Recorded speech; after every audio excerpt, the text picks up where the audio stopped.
But just wanted to start out. We got to visit the Space Coast Festival and see some of the cool stuff that you guys have down in Florida, and we were kind of blown away just by how close you could kind of get to everything. Like those common gallinules, they would just like come right up to you. There'd be like a spoonbill right off the boardwalk. So it was really neat to experience that and see some of your hotspots in Florida. And Amar was there. There was the glaucous gull. There was the black-headed gull. So a lot of cool stuff to experience and appreciate in Florida, and it was cool to get that contrast. So I'm excited to tell you guys a bit about the Wisconsin birding scene and pretty much everything you need to know if you're planning a trip to go there, where the top spots are, what some of the top species are to see. And overall, I feel like Wisconsin is a very underrated birding location. There's a lot of different habitats that people don't really know about. So we'll go through that. We'll talk a little bit about our YouTube channel as well. So to start off, we're going to do a little bit of background about like what the hobby of birding technically is, because when we were growing up, we didn't know that this actually existed, that this was a thing that people did. We're going to talk about our story, how we got into it, then some general information about the Wisconsin scene, the top 5 signature species that you can look for, top spots to visit, some of the festivals we have, some birding controversies, and then some of the cool rarities that we've seen over the past couple years. So to start out, I kind of define birding as the observation of birds in their natural habitats as a hobby. And one of the things that I love about birding is it can kind of be whatever you want it to be. So it's a hobby that you don't have to dive into the deep end for right away. You can kind of dip your toes in. You can just do it for fun. You can watch your backyard feeders. You could get really into photography. You can get really into videography. You could do it as kind of a relaxation, meditation type deal. Or you can kind of go the listing and competitive way and do it a little more in that competition style. So that's one of the things that I really love about it is it can kind of be whatever you want it to be. And we did a fun video on our YouTube about what type of birder are you that covers some of these different categories, like the social birder, you really like to get out and chat with everybody who's there, the lister, the twitcher, if you're a lister, but you're British, like that kind of thing. So if you want to check that out, that's a cool video as well. So we got started in 2016 into birding. And it was pretty much just because we watched the movie The Big Year. So I'm assuming most of the people here have seen The Big Year. You're familiar with it in some capacity. But basically, it's a story about a group of people trying to see as many birds as possible in the ABA area in a single year. And so once we watched this movie, we were kind of like, man, people actually do this? Because we'd always been interested in nature. Our grandparents would have bird feeders and they would point out the white-breasted nuthatch, and we had the little Stan Tequila Birds of Wisconsin book, just a small field guide, and he would keep a list of the different birds that he saw. So we were always kind of aware that birds existed, but we didn't know that there was really this community behind it. And so when we watched The Big Year, we said, man, we got to try this. Like, probably nobody's done like a big year in Wisconsin. And I think Ryan had reached out to the Wisconsin Society for Ornithology and was like, what's the record for this thing? And it was like over 350 species. And he was like, okay, this might be a little more difficult than anticipated. But we started out just kind of diving in and seeing what we could find, not really having much knowledge. So the first thing we did was we went into the Kettle Moraine State Forest, which is one of our bigger forest areas in winter. And we had seen in the book that it said all these birds were here in Wisconsin in winter, like pine grosbeak, evening grosbeak, purple finch. So we went out to the forest and there was absolutely nothing there. It was completely dead. And we're just like, how does this make sense? So we started having to do more research and learning about where these birds would be. And it's not just as simple as, oh, the field guide said it would be here. So that means that bird is going to be in that spot. So we kind of did like a big year the first year we started birding, but like it was more just exploratory and it taught us a lot. So it wasn't really an official big year by any means. But once we kind of learned what birding was, we found that people weren't really showing it as we found it to be this really cool adventure. So we figured people had fishing YouTube channels where they would go out and catch fish and go to different lakes. And we thought it'd be cool to do something like that for birding. And so that's where we started our YouTube channel, Badgerland Birding. And we would just post like videos every so often. There wasn't really like a birding space on YouTube yet. And so it's kind of grown over time into what it is now. Now we post 3 times a week, but when we started, we're like, oh, let's just make a video like every couple months and see what happens. That's kind of how we started into the social media aspect in the YouTube space of birding and how we got started being birders. And it really hooked us once we started doing it. And I think it was very similar to Pokemon. If anyone's played Pokemon before, that idea of you're going and catching and seeing these different things. And you're not so much capturing it like you do Pokemon, but you can capture it for your list by taking a picture, writing it down and kind of carrying that memory with you. And I always thought it was really cool that you had to go to these different places to find these species, some of which we'll talk about in the presentation. So a little bit about Wisconsin is you have these different regions of the state. For those that don't know, Wisconsin is known as the Badger State. That's where the name Badgerland Birding comes from, because we're based in Wisconsin. So known as the Badger State, you have some really nice boreal forest habitat in the north part. So this section up here is pretty good boreal habitat. It used to be that you could go up there and consistently find some boreal species like Canada jay, pine grosbeaks, but now it's become much more difficult to find those species, unfortunately. So it's kind of a gamble if you want to go up there and try to look for some of that stuff. But right next to Wisconsin, on the left here, is actually where the Saxon bog is. So if you're looking for boreal species, a lot of people end up going to the bog and they don't really look in northern Wisconsin as much. From the southeast part of the state, it's probably a 6.5 hour drive. And me and Ryan actually went out there a couple days ago and we had our first day and we were looking for all these owl species. We were grinding really hard and we saw 0 owls. And then the next day we went out and it was a complete turnaround and we found 5 different owl species. So that's probably the main place people go for the boreal species is actually out of Wisconsin into Minnesota. But you can still find some of those boreal species if you're lucky in the north. Having the Great Lakes is a huge asset. So in the north part, you have Lake Superior. And then to the east, you have Lake Michigan. And you get a ton of migrants along the lakeshore, and we get a good amount of different ducks that follow that as well. And we've actually had good numbers of harlequin ducks that'll settle on Lake Michigan throughout the year. And we have really nice gull diversity. So I feel like that's something that's kind of taken for granted in the Great Lakes region is you get glaucous gull, Iceland gull, great, and lesser blackback gulls. And then sometimes you get slaty back gulls, rare stuff like that. So it's a really great area for gull diversity. And then this area where you can see it has a little more ridges, this is called the driftless area. And this is a spot of Wisconsin that wasn't really crushed by glaciers. So you have a lot of rolling hills and different topography that you wouldn't normally see. And then one thing that blew my mind when I learned is there's actually a little desert in Wisconsin called the Spring Green Preserve. And we'll talk about that later, but it actually has like prickly pear cacti. There's rattlesnakes that live there. There's lizards. And having grown up in the state, I was just shocked that there was a desert that I had no idea existed until I started birding and had a reason to go there.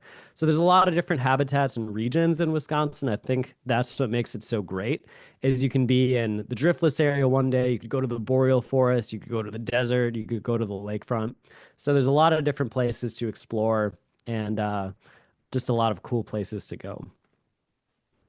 So this is the species observed in Wisconsin through eBird over time. And so in 2022 and 2023, we had our largest species total at 356. And then in 2024, we tied our second highest ever at 354. So you definitely see that uptrend. And I don't think it's because the number of rare species or just species in general is increasing, but just more people being aware of birding. And especially after COVID, we had a lot more people go out. So because there's more eyes looking, you get more species reported, and we're doing pretty well in the 350 range. In general, if you're doing kind of a state big year, anything over 300 is seen as pretty solid. So if you have an over 300 year, you're doing pretty well in the state. As far as counties go, I like to think of these as the big four counties as having the most reports. So you have Milwaukee County, right here in the top left map. That is one of the major hotspots. It has a huge concentration of birders. So there's always people going out looking. You have the lakefront right there. During spring migration, it's a really incredible place to find a lot of the warblers you can find at places like the biggest week in American birding in Ohio. That's touted as the warbler capital of the world, but you can actually find many of those same species in Milwaukee at some of the parks that we have there. And then Dane County, the second map on the top right here, that is one of the other largest counties, and it has a great scene of birders looking for stuff there too. You get a lot of waterfowl on the ponds and things out there, and good migration as well. So Dane and Milwaukee are really your two biggest counties. Then you have Sauk County next to Dane. That's actually where Spring Green, that desert that I was talking about, is. And then Door County, kind of in the mitten thumb of Wisconsin out there, because it juts out into Lake Michigan, it's kind of a trap for interesting species that show up. And so we've thankfully had a couple dedicated birders, Rush and Candy Evans. They've been birding that part of the state like maniacs. So they've been turning up a lot of cool species, some of which that we'll talk about. But that's really helped elevate Door County's birding scene. And I'm not exactly sure how it is in Florida, but a lot of the counties in Wisconsin are probably underbirded just because people aren't really out looking. So it's amazing what you can find if people go out and search some of these counties that aren't getting as much traffic. You start to turn up some crazy rare species. So those are kind of the big four counties of Wisconsin where a lot of the reports come from. This is kind of a distribution of the different species by county. So you can see that Madison area has got 285, Milwaukee's 284.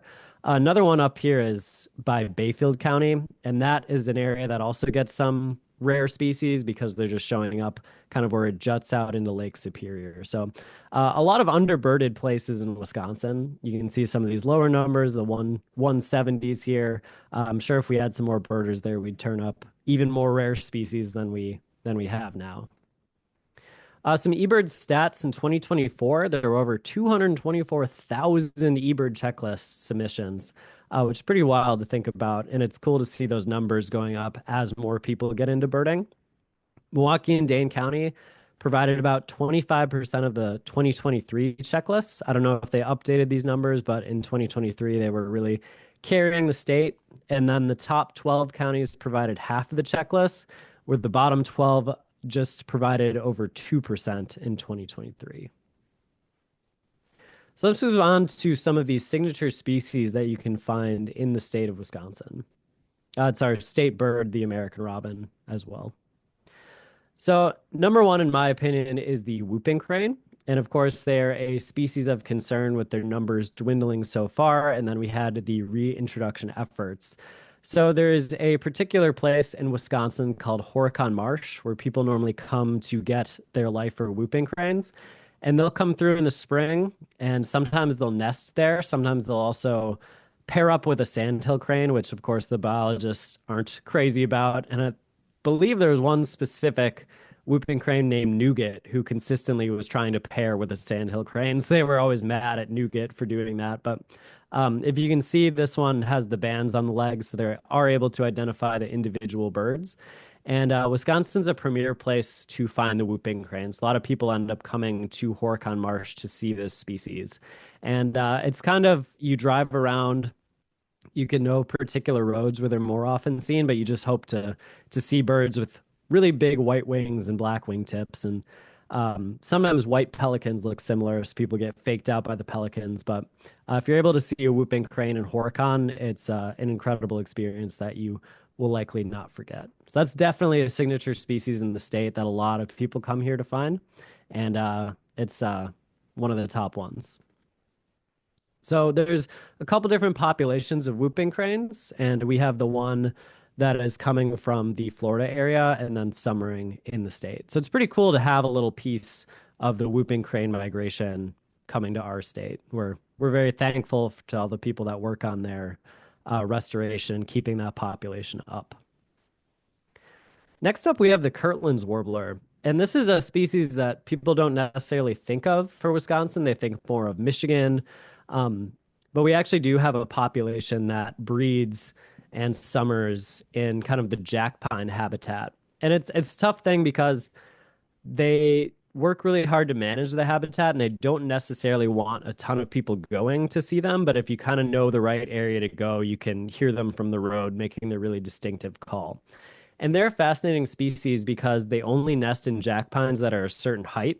So when they're managing these birds, you'll see sections of jack pine that are different heights because they have to hit that sweet spot. So at a certain point, they become too high.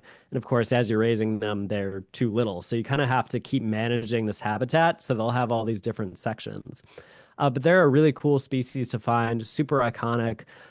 Definitely one of the top warbler species that everybody wants to look for. And you can find them in our state. So here's a map of where they're wintering down here off of Florida in the Caribbean, and then they're moving into these areas in the Midwest of which Wisconsin is included. Next up, you have the greater prairie chicken, and they're a very localized species. And they can be found in an area called Buena Vista grasslands. And this is a really awesome open space that's specifically managed for the greater prairie chickens. And if you go in the winter and you go there really early in the morning, sometimes you can see the chickens hanging out in the trees and they kind of look like big Christmas ornaments. So you'd be driving through, it's really frigid and cold, and you'll be rewarded with these chickens either out in the field or in the trees. And so that's another area that's specifically managed to keep this species alive. And if they stopped managing it, we would probably eventually lose our prairie chickens. And this has unfortunately been a little bit of an issue because there was a company called Vista Solar Sands that wanted to develop some solar manufacturing in the area. And there was a lot of pushback. They didn't want it to be built so close to where the prairie chickens were.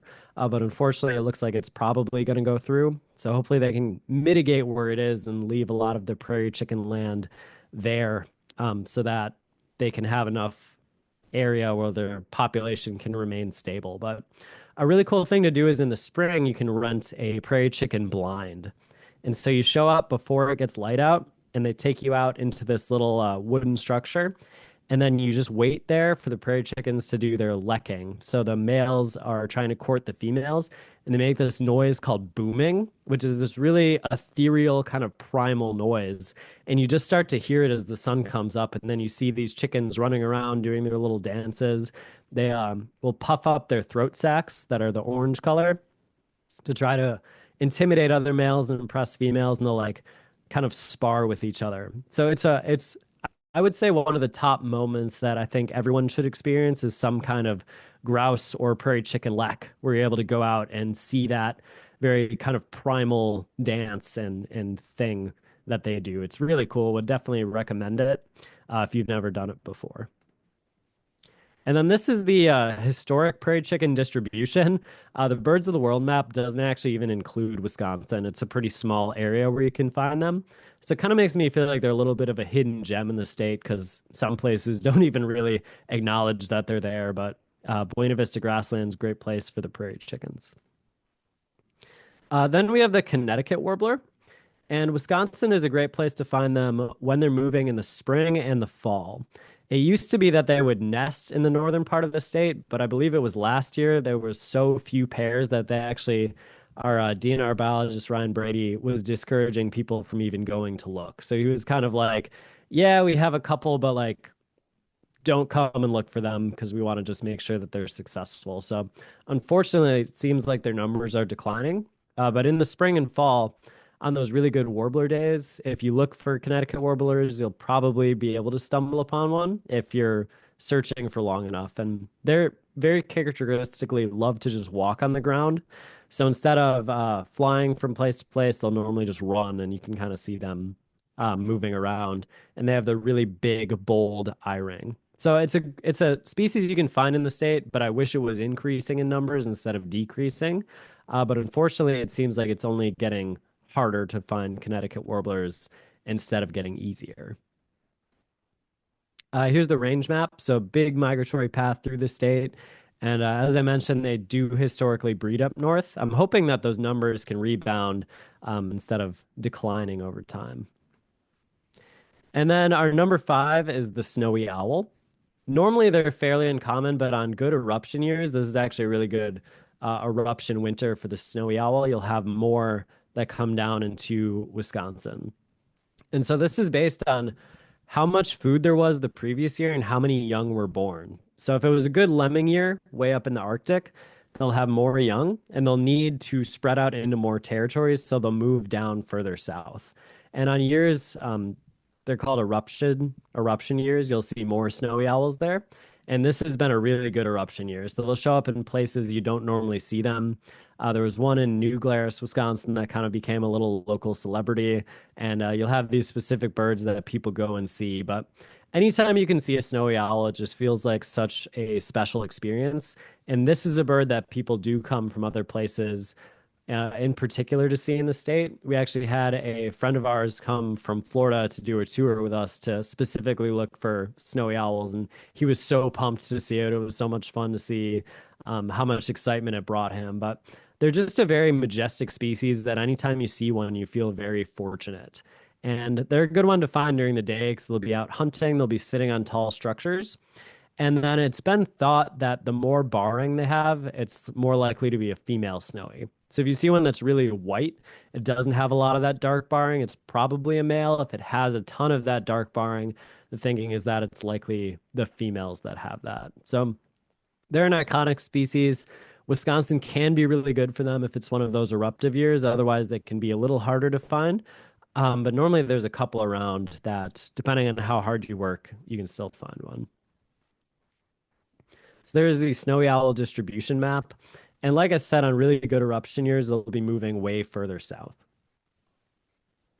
There was also a research group called Project Snowstorm that has been putting trackers on these snowy owls, and so they're actually able to see where they're migrating and where they're moving to. So that's been a really cool study that they've been doing for the snowies also.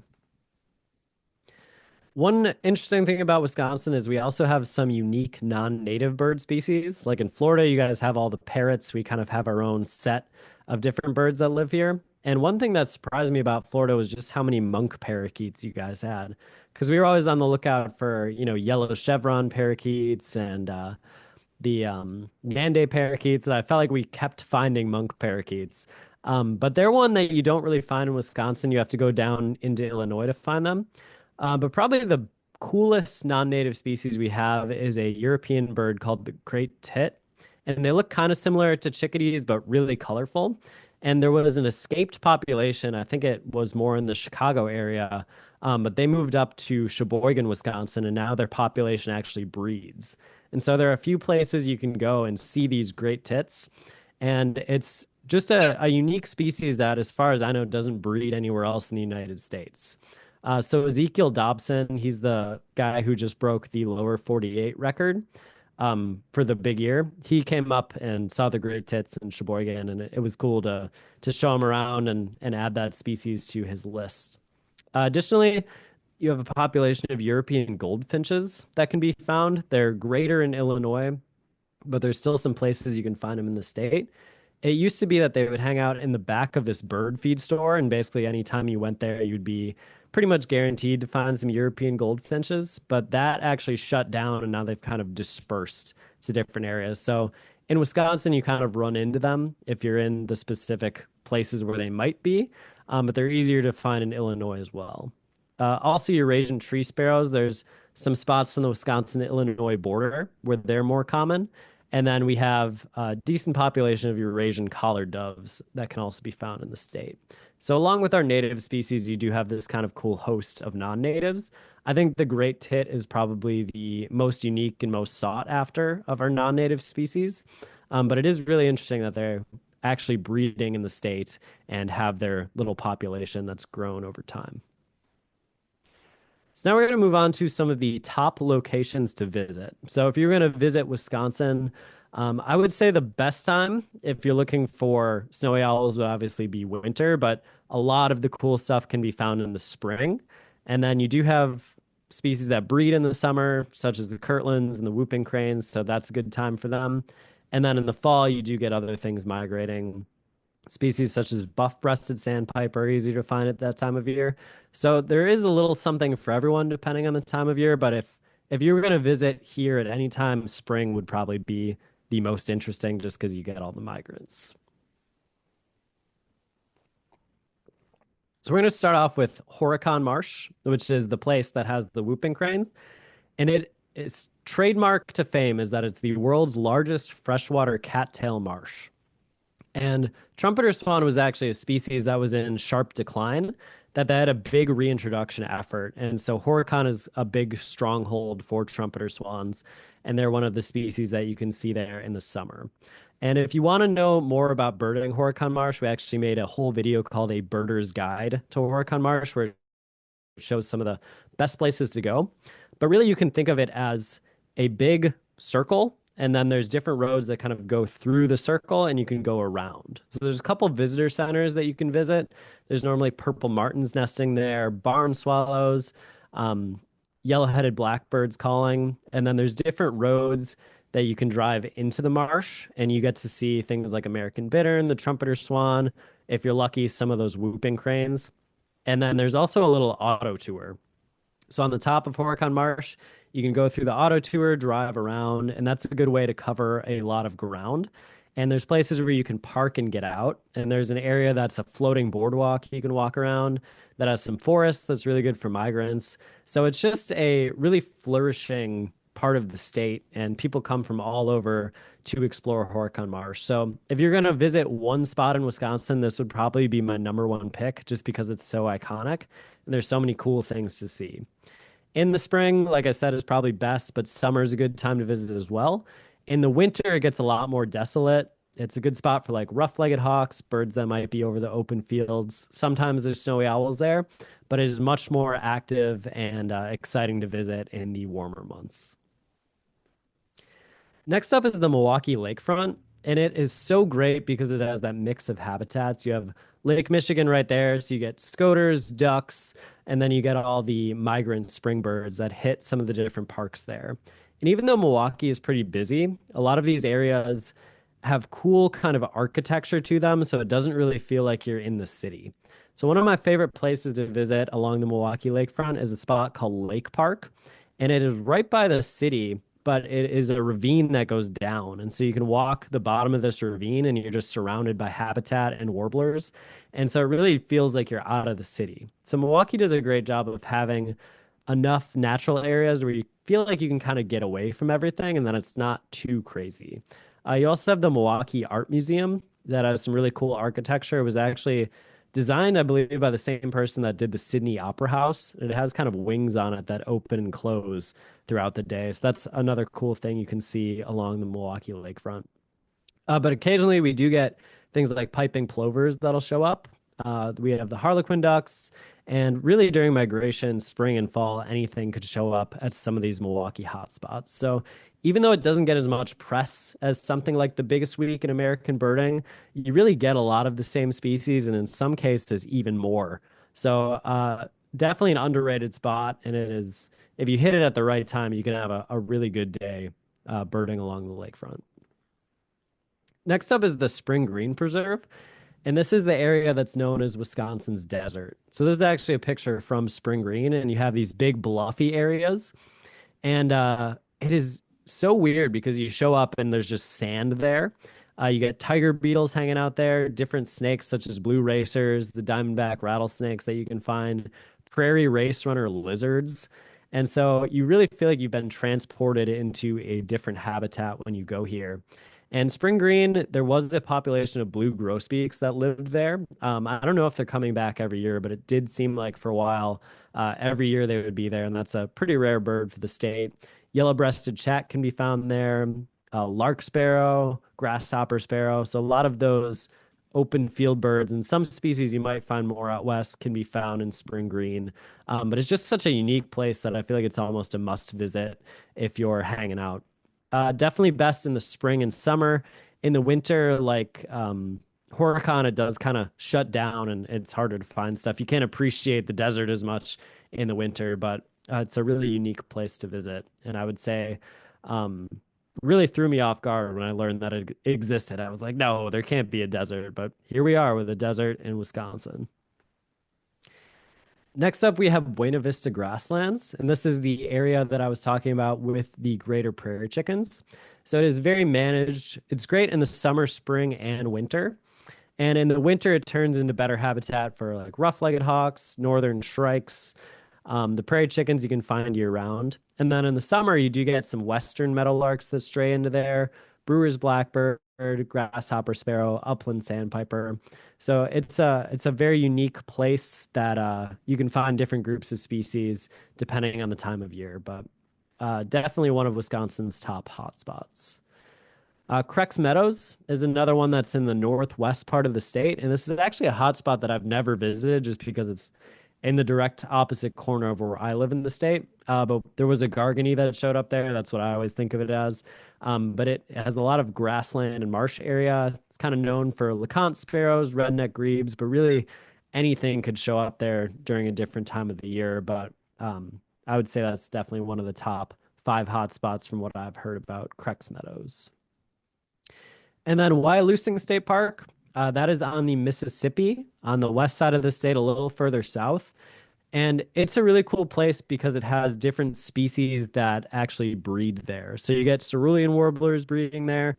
You can normally find Kentucky warblers hanging out and prothonotary warblers, as well as Acadian flycatchers. So it's kind of one of those places where it has a different set of birds that you can find during the year. So normally we take a visit out there to appreciate the cool diversity at Wyalusing. One downside is if you hit the bugs at the wrong time, they can be super aggressive. So the little black flies, I remember one time we were out there, you would get out of the car and they would just start pummeling you. I think I even had a bug net on and it was just insufferable. So as long as you can avoid the bugs, Wyalusing is a really cool place to visit. And you can see some of those species into the summer that you might not be able to get in other parts of the state. Some other places to go, Devil's Lake State Park. That has become kind of a little Western bird haven over the years. It's kind of in the center part of the state, and it is this really cool bluff that you can climb up. And it'll always hold a special place in my heart because that's one of the first adventures that me and Ryan really took to find a bird. And it was this species that's pictured here, the Townsend solitaire. They're very habitat specific, but they always seem to come back to Devil's Lake. And so we had spent all this time climbing this bluff in winter. You know, we're huffing. It's a big hike up this steep bluff. And I remember hearing the little sweet vocalization of the Townsend solitaire and just seeing it perch up on top of a juniper tree. And I remember getting a picture of it. And it was the first time we had kind of got that reward for going to a place we wouldn't have gone to see such a cool specialized species. And Devil's Lake has gotten some other cool rarities. I think it was 2 years ago, there was a gray crown rose. Maybe it was last year. There was a gray crown rosy finch that was hanging out up there. And then you could also find some golden eagles. So for whatever reason, it became a little Western bird paradise. And you could find this trio of those species if you took the time to climb the bluff and check out what was going on up there. So Devil's Lake, even if you didn't see any birds, the view from the top of the bluff is incredible. People do things like rock climbing and fishing out there too. So it's a great spot to visit if you just want some really cool scenery. The North Woods, as we mentioned, can be hit or miss depending on what stuff is around. And then the Madison area is another spot similar to Milwaukee where you could have a really good big day there. Tons of waterfowl, really good warbler migration. Madison, Milwaukee, kind of depending on the day, one could be better than the other, but they're very similar in terms of what you can see. But some really good other hot spots in those areas if you need some more specific places to go. So let's talk about some of the festivals that you have in the state. There's a lot of different organizations, such as the Wisconsin Society for Ornithology, and they have different field trips that you can go on. And there's also different smaller organizations, such as the Benjamin F. Goss Bird Club. They're based out of Waukesha. They do events and hikes like that. So there's a lot of different things that you can get involved in. There's also a Horicon Marsh Birding Festival. And one of the most unique festivals, in my opinion, which is called Jaegerfest. It started as a Wisconsin Society for Ornithology event, and it basically was just a bunch of people going up to Superior, Wisconsin, so way in the northwest corner. You stand on this area that juts out into Lake Superior, and you would watch to see if any Jaegers would come. And now it's become kind of this unofficial festival. People still call it Jaegerfest, but there's no sign up or anything. It's just a bunch of people showing up. And so you go to that area, you see if you can find any Jaegers. Unfortunately, this last year we didn't have any. We had a couple Sabins gulls, but it felt weird having no Jaegers at Jaegerfest. But it's one of the cool kind of quirky traditions that you have in the state. And I feel like every state kind of has these things that are like these unofficial festivals or things that people do that make the birding culture really cool and unique. So that's I think one of the most niche festivals in the probably in the US is Jagerfest. And then there's also a Schwamigan Bay Birding and Nature Festival that takes place up north. So there's different things that you can go to if you search them out and find them. But a lot of these you probably wouldn't know about unless you knew someone or had heard of it beforehand. So I think that's kind of similar to other states too, but those are some of the unique ones that we have. And then like every other state, we have some birding controversies that go on, such as things like gatekeeping, where somebody finds a rare bird and they don't want everyone to know, so only certain people can go see the bird, or they tell someone from a bird club and they only pick their friends to go. So we have some situations like that that have unfortunately occurred. And then unfortunately, there's a lot of issues with owl ethical viewing. So a lot of times, there will be known owl locations, and then people will end up getting too close and scaring the birds, and then they don't want the word to get out. So it can get complicated pretty quickly.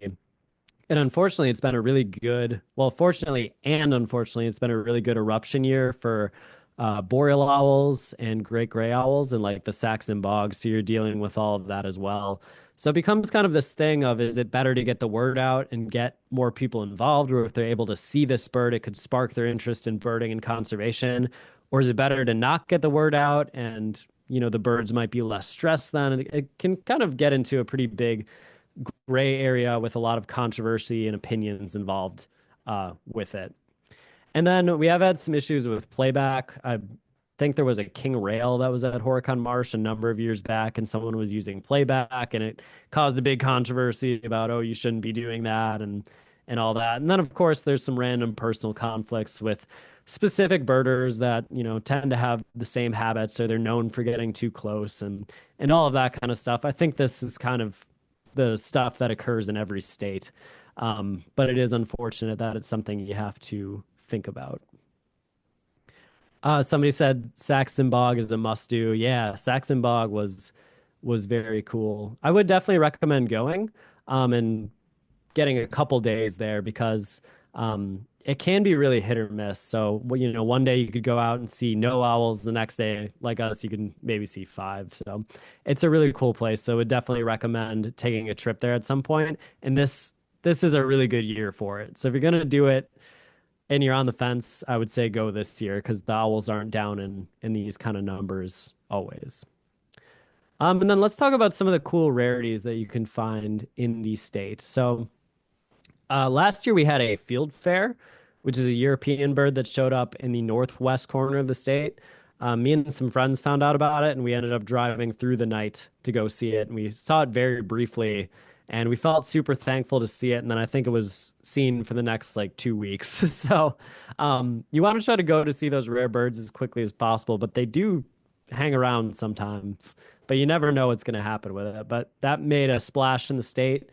And then we had some American flamingos show up when the hurricane came through. And so we had a group they called the Fab Five that actually showed up on the lakeshore in Port Washington, Wisconsin. And it was actually a non-birder who found them. And they were like, what are these flamingos doing here? And they called somebody and word got out. And it was, craziness as everyone was there watching these flamingos. And then as the day went on, they eventually flew off and then they were refound in the center of the state. And more people got to see them by taking kayaks to go out there. But that was probably one of the most memorable birds just because it's such a iconic species to even non-birding people. Like if you're just walking down the road and you see a flamingo, you're going to know what that is and it's going to pique your interest. So I'm sure that was a really good spark bird for a lot of people and made, tons of news headlines and things like that. Another really rare bird we had was a flame-colored tanager, which is like a species you find in select areas, maybe in southern Arizona, but it's still tough to find there. They're like a Costa Rican bird. We had one show up. That was definitely news that spread, and a lot of people got to see it. So flame-colored tanager wasn't on my bucket list when it showed up, but that was a cool one. We had the gray crowned rosy finch that showed up at Devil's Lake, and then we had a little bit of a limpkin eruption. So when the apple snail started to spread, the limpkins started moving into places like Louisiana, but they actually spread all throughout the Northeast, and we had a couple limpkins show up, and that was a big interest to a lot of birders. This year or last year, they didn't really show up at all, as far as I know, in the state. So we thought it might be an annual thing, and it kind of just wasn't.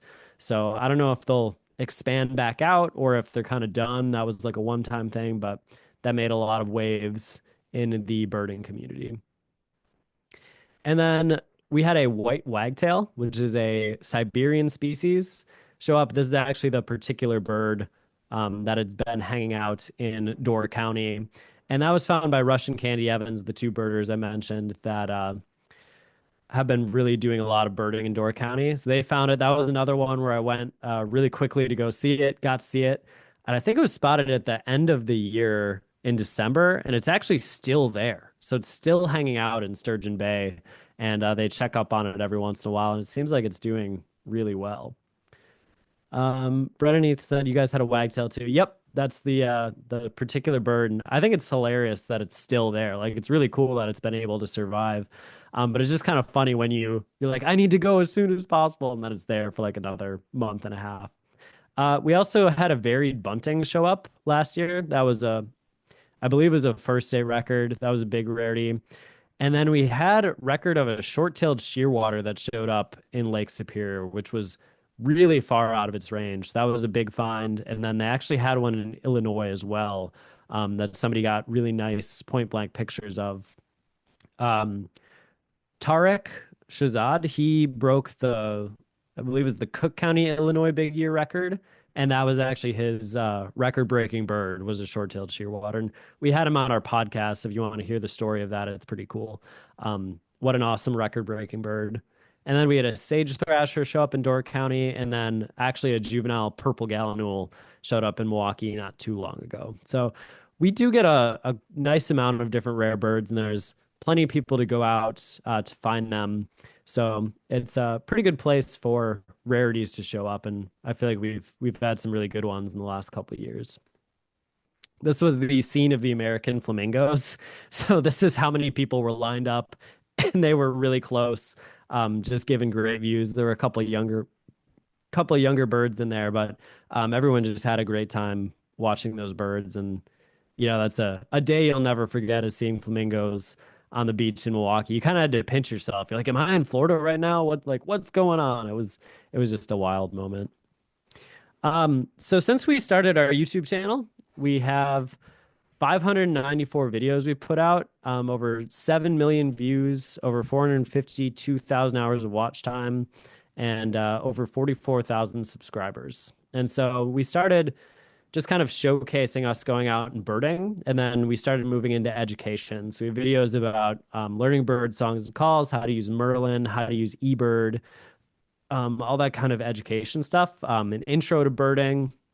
So we're really trying to be a one-stop place for anyone who wants to learn or wants to experience the adventure of birding. So right now we put videos out 3 times a week. On Wednesday, we release a video where we're going out birding. And then the other days we'll release something that's either, a product review or an educational video.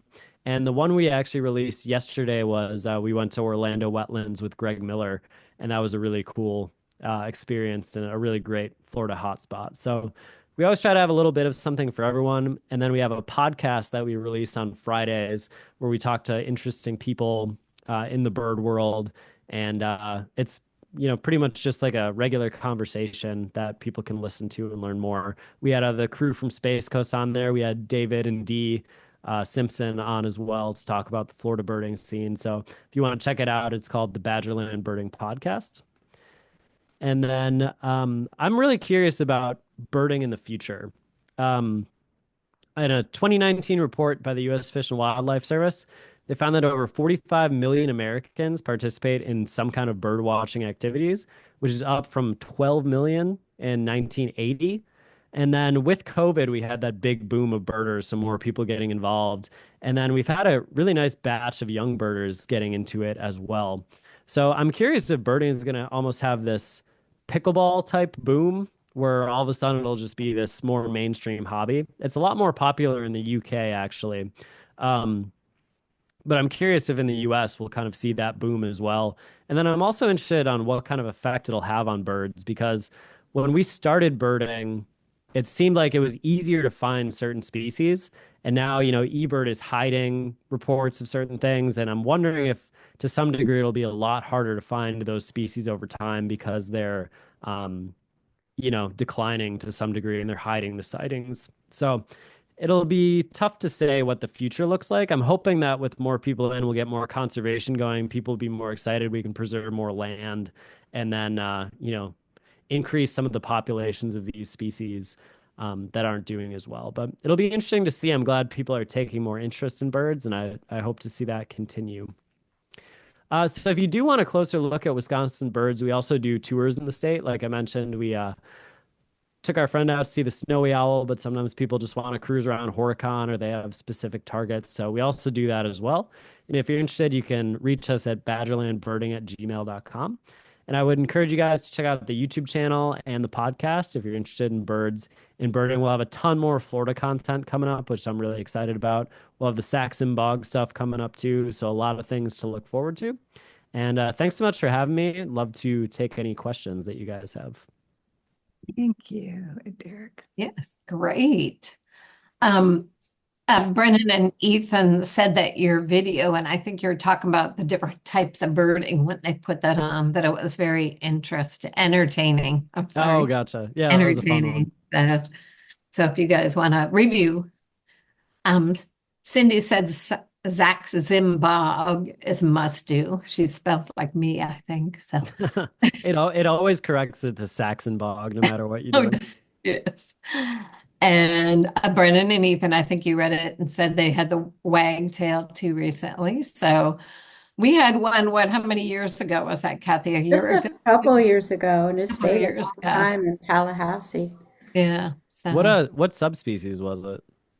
Oh, I forget. And they had a lot of discussion on that. It's I remember putting it in my list, but I'll look it up. See if I can't remember either. Wonder if it's the same one. He went to Wisconsin. Ours was I think it's like ocularis, so they presume it's from Siberia, which is pretty cool. Oh, this wasn't an ocularis, I don't think, but I can't remember which one it was. Anybody online remember? I'm gonna try to find it. So you say that spring is better than fall for your migration? How does that work? For warblers, it's definitely better just because everything is colored up. But I would say like some of the shorebirds, it's actually better in the fall. So you have a better chance for like buff-breasted sandpiper at that time of year, some of the plovers. And then it seems like certain warblers come by in more numbers, like Cape May is a little easier to find in the fall. So it just kind of depends what you want. And could you talk a little more about your hotspots, the way you got funnels? Yeah, so the flyway kind of comes up and it goes through Milwaukee and Madison. So those are kind of the areas that concentrate most of our migrants. So those are normally the best spots during that time of the year. And especially with having Lake Michigan there, things just kind of go along the edge. Oh, somebody said white wagtail was black-backed. Interesting. Thank you, Lori. So, and Kathy said she really enjoys your podcast, When Driving. So anybody who wants to get rid of listening to just the radio, there you go. Podcast's a great thing. Brennan and Ethan said, we really enjoy your travel videos. What's your favorite birding location you visited? Ooh, that's a tough one. There's so many cool ones.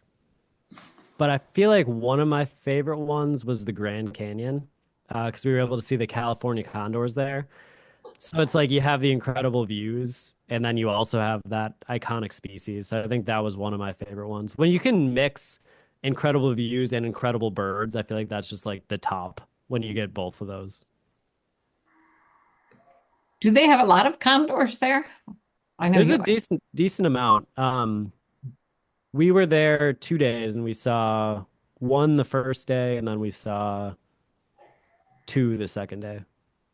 Oh, interesting. I always think of them as being California. Yeah, I mean, yeah, that's a good place to see him too. Brennan Ethan said, "Are there any places you haven't been yet that you're excited to visit?" Oh, there's so many.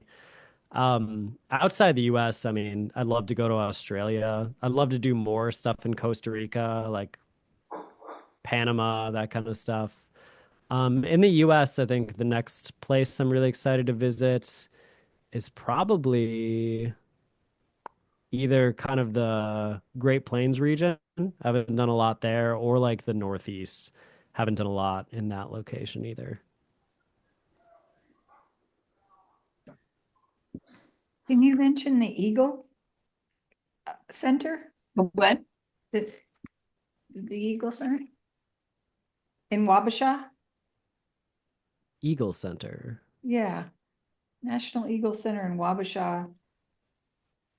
On the Mississippi River, where the rivers meet and the eagles are cluster. I don't know if I mentioned that.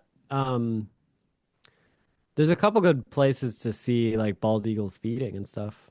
I don't know if that's what it is.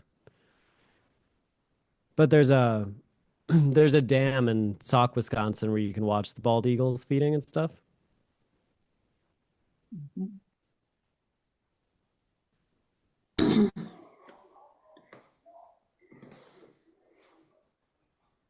There's a lot of bald eagles up where I am in the Northeast. They just come and migrate more. We have some that live here, but and that's in like Verplanck, New York. They're all along the Hudson River. Wow. It's amazing, to see them all come in, and especially if you've got ice flows on the river. One year, I swear, from where I am, like an hour north of the city, down to New York City, all you saw were eagles, bald eagles on every ice floe all the way down the river to the city. So I have no idea what number that is, but that's like the most amazing thing I ever saw. Very cool. Very cool. Very They're cool. they're always majestic to watch. Brennan and Ethan said, "What's your favorite rarity you've successfully chased in Wisconsin?" I feel like maybe the flame-colored tanager, because that was just so unexpected. Like I don't see one of those ever coming back into the state, and it had accumulated a ton of people there to see it. So that one felt really, really special just because it was so unexpected. And the thing that was goofy is that since we make the videos about it, like me and Ryan, sometimes if one of us sees it, we feel like the other one has. We're like, well, we can make a video about it. And so I remember Ryan was so not interested in going to see that, but it had been there for a couple days, and eventually he's like, fine, I'll go see it. So we went and we got him on the bird. But I feel like he'll get in that mentality of like, oh, well, you saw it, so I don't need to go. And then I'm like, you got to go see it. Like, how can you just not go see that bird? But yeah, that's happened a couple times.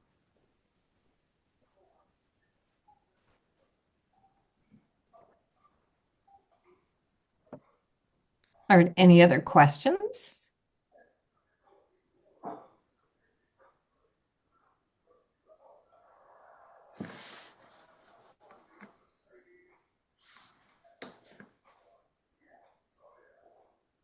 I'm gonna pose the question that I asked you guys before we started. If you guys want to put in the chat, what's your favorite Florida birding location? I'd be curious to know.